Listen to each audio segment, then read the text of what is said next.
各位弟兄姐妹，大家平安。我们一起要来共读诗篇89篇。今天的经文有52节，比我们前面读过的诗篇78篇再短一些些。我们一起来读今天的经文。诗篇第89篇，以斯拉人以谈教士的诗。我要永远唱歌称赞上主的慈爱，要世世代代宣扬你的信息。我捌讲，你的慈爱永远建立，你的信息亲像天袂动摇。你有讲，我甲我竞选的人立约，对我的奴仆大笔宣誓，我要建立你的后代到永远，坚固你的宝座到万代。上主啊，愿天称赞你奇妙的作为。天使伫聚会中上赞你的信息，伫空中倒一个会比得上主，伫生命中倒一个会亲像上主。伊伫天使的议会中是有大威严的上帝，比一切伫伊四围的生命搁较通行位。上主，万军的统帅上帝啊，你的大权能倒一个会当甲你比？你伫逐项代志拢显出信息，海水涨悬，你甲伊管制。海鹰举起来，你互伊平静；你一下手就拍碎海怪拉哈逼；你用大气力的手拍线对敌。天属你，地嘛你的，世界甲万物拢是你所建立，南甲北是你所创造。他泊山甲黑门山拢欢喜称赞你的名。你的手骨有权能，你的手有力，你的正手举悬悬。公义甲正直是你宝座的地基。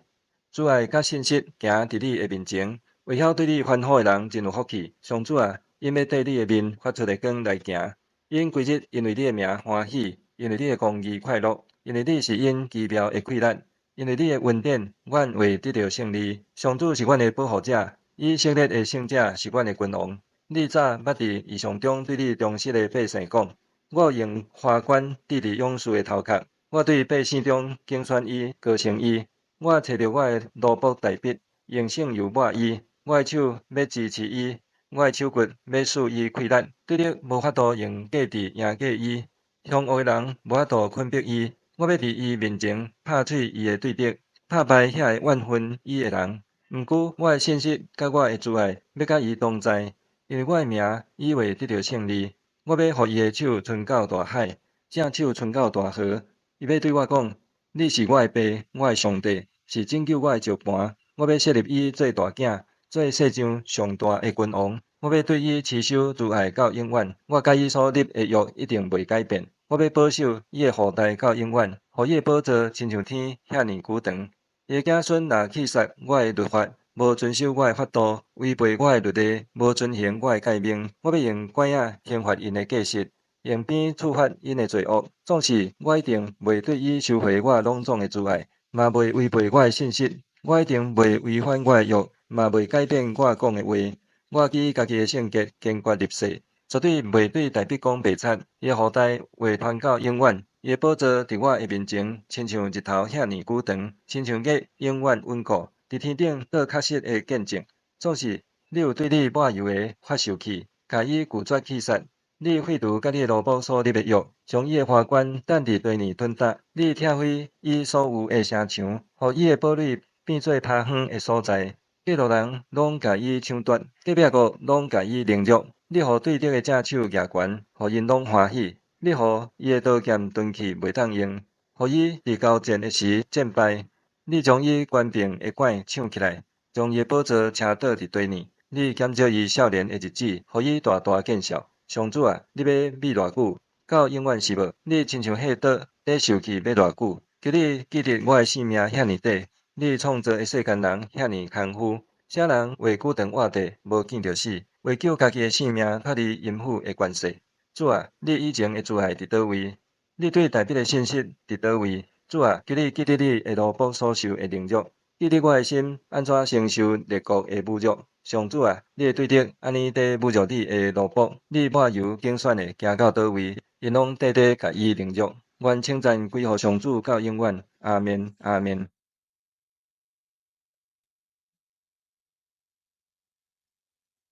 今天这首诗篇89篇是我们在诗篇第3卷的最后一首诗啊，最后一首诗。那这首诗讲到了是以斯拉人以探的训诲诗，昨天88篇是以斯拉人希曼的训诲诗啊。那以探这个名字呢，可以在历代志上15章17节、19节看到他，那可能就是耶杜顿。那在列王记上第4章31节，所罗门得到智慧时候，也提到了以探这个人，说所罗门所得到智慧超越了以探，所以以探在所罗门之前就可能被公认是一个有智慧的人，很有智慧的人。那这首诗的背景呢，啊在讲到上帝跟大卫所立的约。好，那关于这个大卫之约呢，我们可以从撒母耳记下的第7章4到16节，或是读历代志上的第17章4到12节，好，可以来复习一下。好，上帝跟大卫所立的约，就是要让大卫的后裔好永远在王座上面。好，等一下我们也会看到里面的内容。但是这首诗，好，显然可以看到也是一首哀歌啊。它前面是一个颂赞的诗，赞美上帝的慈爱信实。哇，上帝拣选了大卫，多么的美好！可是呢，从第38节开始，38节到快要结束的51节，就变成一首哀歌。上帝拣选了大卫，怎么会家道中落？或是大卫的后代，怎么会从高处上摔下来？好，但虽然这个哀歌很绝望，不过这首诗最后一节52节又转回到颂赞，所以是一个先爬上去掉下来，最后又突然又再爬上去，好的这样一个结构。那这首诗的背景呢，也很可能是出现在列王记下的24章第8节到第17节，好，讲到约雅斤做犹大王的时候，好，那巴比伦的这个军队，好，尼布甲尼撒的大军，好，进来攻打耶路撒冷，好，把这个约雅斤都掳走了，好，因为约雅斤是这个大卫的后代。好，这个王位上怎么摔下来？好，这个国家大卫的后裔怎么没有办法坐在王座上、宝座上？所以很可能是用这一个背景好来做这首诗的情境。好，那这首诗比较长一点，但是可以简单的分为5个段落。第一个段落呢是前面的4节，讲到上帝应许要建立大卫王朝直到永远。第一节，我要歌唱耶和华的慈爱直到永远，我要用口将你的信实传到万代。那这就是一首很有名的诗歌啊！我要将耶和华的慈爱，哒哒哒哒哒哒哒哒哒哒，我要唱耶和华的哒哒哒哒哒哒哒哒哒。好，这首诗歌好，就从89篇的第一节好所引用的。因为神说你的慈爱，因为我曾说你的慈爱必建立到永远，你的信实必建立在天上。神说，我与我所拣选的人立了约，向我的仆人大卫起了誓。什么事呢？我要建立你的后裔直到永远，要建立的宝座直到万代。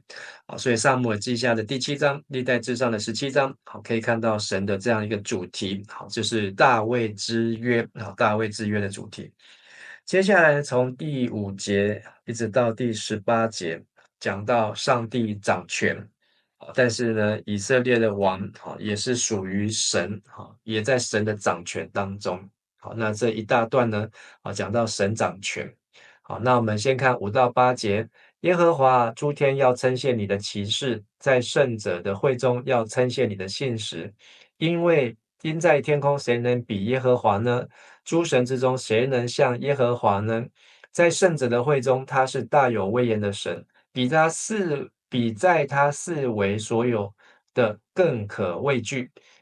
耶和华万军之神啊，哪一个大能者像耶和华？你的信实在你四围。那这个前面讲到说呢，在所有的灵界当中，好5、6、7、8，好，不论是天上的、地上的、灵界当中的、社会中的，没有人能够与神来相比。好，神掌权。那9到13节，你管辖海的狂傲，波浪翻腾，你使它平静了，你打碎了拉哈伯，使他如遭刺杀的人。你用大能的膀臂打散了你的仇敌，天属你，地也属你，世界和其中所充满的都为你所建立。南北为你所创造，他伯和黑门都因你的名欢呼。你有大能的膀臂，你的手有力，你的右手也高举。那在这里9到13节，好，前面讲到灵界，好，这里讲到自然界，好，不论是山是海，是海怪是怪兽，好，都是在上帝的掌权当中。所以这个诗人好也是颂赞好神的掌权。那再接下去呢14节到18节，好，也继续讲到神掌权了。好，神的公义慈爱，好是值得人尊敬，值得人敬拜。14到18节，公义和和平是你宝座的根基，慈爱和信实行在你面前。知道向你欢呼的那民有福了。耶和华，他们要行走在你脸的光中，他们因你的名终日欢乐，因你的公义得以高举。你是他们力量的荣耀，我们的脚必被高举，因你喜爱我们。我们的盾牌是耶和华，我们的王是以色列的圣者。所以从14到18节不论是从灵界来看，从自然界来看，还有在自己的国家，就是这个以色列来看，神用公义、和平、慈爱、信实这跟我们前面读到的85篇第10节，慈爱、诚实彼此相遇，公义、和平彼此相亲，互相的对应。好，那神已在他的国呢，能够行公义、好怜悯、谦卑的与神同行。好，所以神也掌权，所以这整首诗呢，到18节前面，到这里呢，都是充满了对神的颂赞，还有对神的赞叹。好，接下去呢，第三段从第19节到37节，这里也是一大段，讲到上帝应许和大卫立约，并且要让大卫的王朝永续长存。19到37，当时你在异象中吩咐你的圣民说：“我已把救助之力加在壮士身上，高举了那从百姓中所拣选的人。我寻得我的仆人大卫，用我的圣膏膏他。”我的手必使他坚立，我的膀臂也必坚固他。仇敌必不勒索他，凶恶之子也不苦害他。我要在他面前打碎他的敌人，击杀那些恨他的人。我的信实和我的慈爱要与他同在，因我的名，他的脚必被高举。好，这里所有指的他呢，都是第三人称单数，就是指大卫。我要使他的手伸到海上，右手伸到河上，好，就是伸到地中海，伸到大河幼发拉底河。大卫的国度王朝不断的扩张，他要称呼我说：“你是我的父，是我的神，是拯救我的磐石。”我也要立大卫为长子，为世上最高的君王。我要为他存留我的慈爱，直到永远。我与他所立的约必坚定不移，好，就是大卫之约。我要使他的后裔存到永远，使他的宝座如天之久。所以前面有提到的，这里又再提到，倘若他的子孙，好，从30节开始，前面的19到29节，讲到上帝的应许，上帝的约，但是这个约是有条件性的。好，当大卫跟大卫的后裔遵守这个约，就会继续的执行。但是倘若从30节开始就是条件性，好，如果不遵守的话呢，上帝会来管教，但是这个约不会废弃。30到37节，倘若他的子孙离弃我的律法，不照我的典章行，背弃我的律例，不遵守我的诫命，我就要用杖责罚他们的过犯，用鞭责罚他们的罪孽。只是我不将我的慈爱全然收回，也不叫我的信实废除。所以上帝都是丑话说在前面，但是游戏规则都很清楚。好，只要当人亲近神，神就必亲近我们。好，当神悖逆远离神，神就必定会管教我们，因为这都在他的约当中，都在他的慈爱公义当中。34节，我必不毁损我的约，也不改变我口中所出的话。我仅此一次指着自己的神圣启示，我绝不向大卫说谎。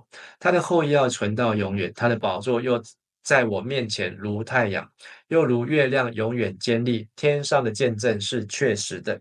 好，所以这个约呢，也可以说很完整。好，把福气做主，好，把权利、把义务，好，都完整的说明。所以这是神在大卫的时期，好，就是离我们3000年前，好，神就已经把这样子的条件，好，都讲清楚完整。好，所以这首诗人以斯拉人以探呢，他来训诲好他的神的百姓，上帝约与大卫所立的约的完整的内容。可是呢，这个约果然还是按照上帝所说的，果然发生。最不愿意见到的事情，就是他们没有遵照离弃上帝的律法，没有遵照上帝的典章，背弃上帝的律例，不遵守上帝的诫命。所以呢，上帝果然就出手管教了。所以38节到45节，就是大卫的王朝被仇敌、被敌人、被管教的悲惨情况。但你恼怒你的受膏者，拒绝他，离弃了他。你厌恶与你仆人所立的约，将他的冠冕践踏于地。你拆毁了他一切的围墙，使他的堡垒变为废墟。过路的人都抢夺他，他成了邻邦羞辱的对象。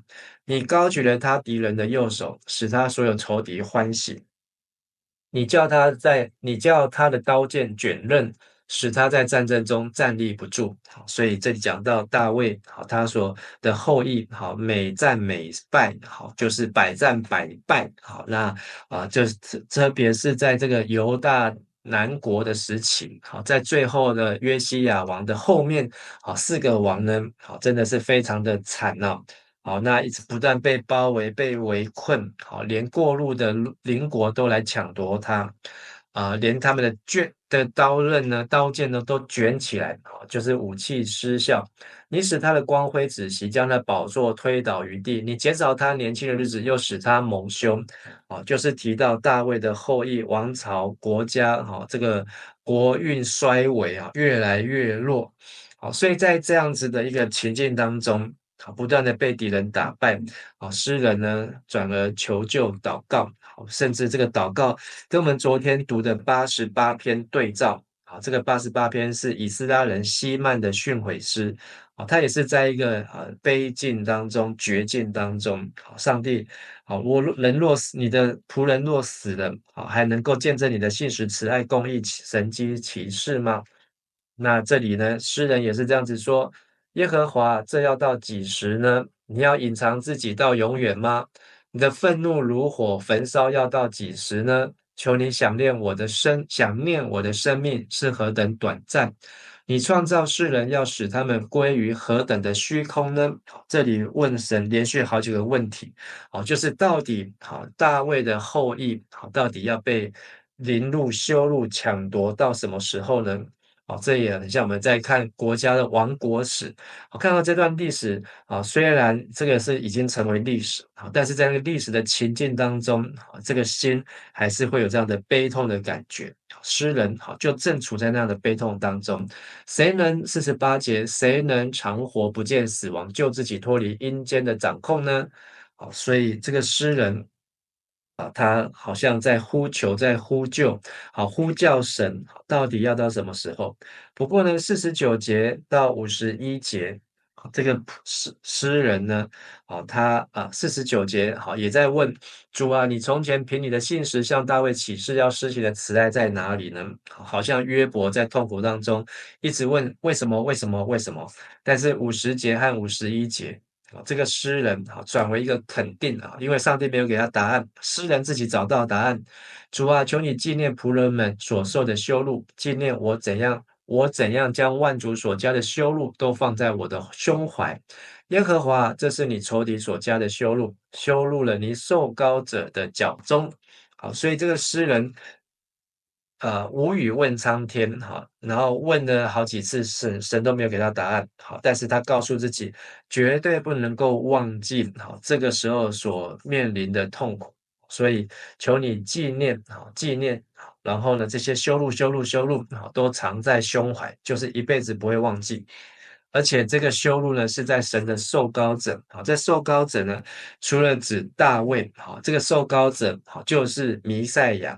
就是基督的意思，所以这首诗也可以直接引申到耶稣的身上，就是上帝也让他的儿子耶稣为世人的罪来受苦，但是上帝不会忘记我们做耶稣基督拯救的迷失的羔羊，也不能忘记耶稣所受的苦和他所受的羞辱。